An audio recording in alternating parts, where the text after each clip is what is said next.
for more on Africa's path forward. I'm joined by David Shinn. He's served as both the ambassador to both Ethiopia and Burkina Faso. He's currently an adjunct professor at George Washington University, University School of International Affairs here in Washington, D.C. Ambassador, good to see you. Good, Philip.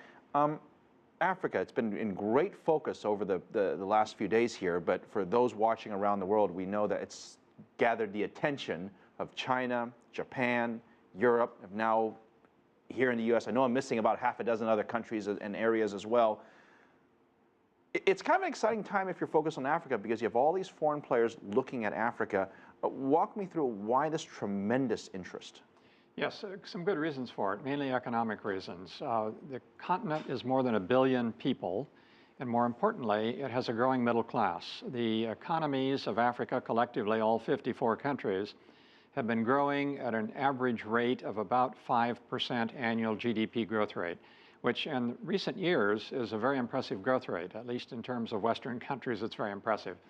So you look at the growth rates, you look at the population growth rate, which is the highest in the world, you look at the greater, the larger middle class with the expendable income, and you see that there is a great prospect for doing business with Africa. I mean, you have the second and third largest economies in the world, Japan and China, both, in Africa, trying to make deals. Now you have the U.S. in there as well.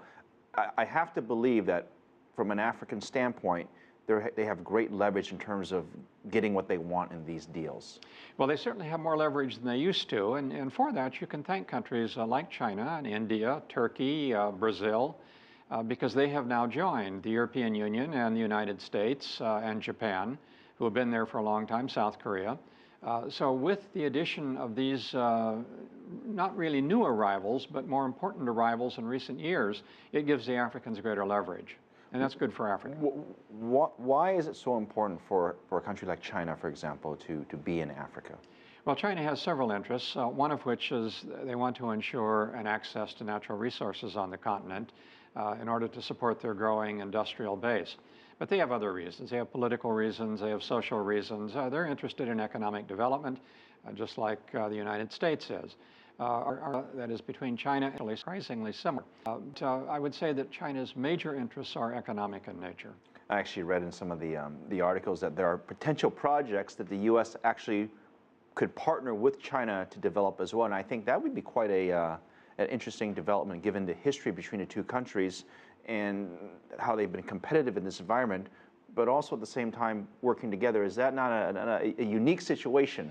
Well, it's not unique, but it's unusual, and there have been a few instances where that has already happened in Africa. And in fact, the American Millennium Challenge account has actually given the contracts in several cases to Chinese companies. So that's American money sponsoring basically Chinese companies working in Africa. There aren't very many cases like that, but there are a few. There are other cases where an American company and a Chinese company could collaborate in a field where they both have some value added. And I would like to see a lot more of that. There's been very little of that so far.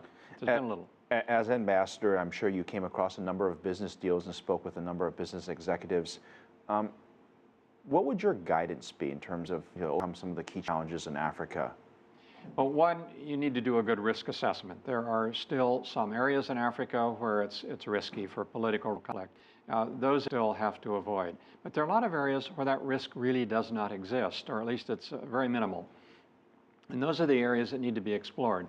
I think whenever you go into some sort of an arrangement in Africa, you've got to make sure that the Africans themselves are on board with it. If it looks like it's the Americans and the Chinese or anybody from the outside ganging up on the Africans, are going to take very badly to that kind of an approach. But if it's something the Africans clearly want, and they see that both the Americans and the Chinese, for example, have something to offer in this case, they'll jump at it. One of the big elephants in the room when you speak to the CEOs and leaders, corruption has to come up as a point of topic. How do they manage that potential risk? Well, that is a serious issue. And this is one that quite frankly, I think the United States is ahead of China on. China is taking it very seriously in the last year or two, which is good, internally in China.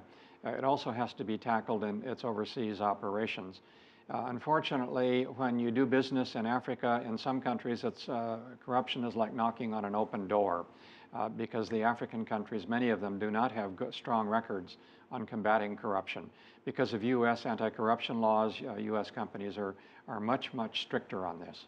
Well, I mean, look, I mean, one of the problems is you can have all the rules you want. If they're not enforced, it doesn't matter. David Shinn, thank you very much. We're going to talk about this more another time, and certainly a lot of things we can talk about. It's great to have you here, Ambassador.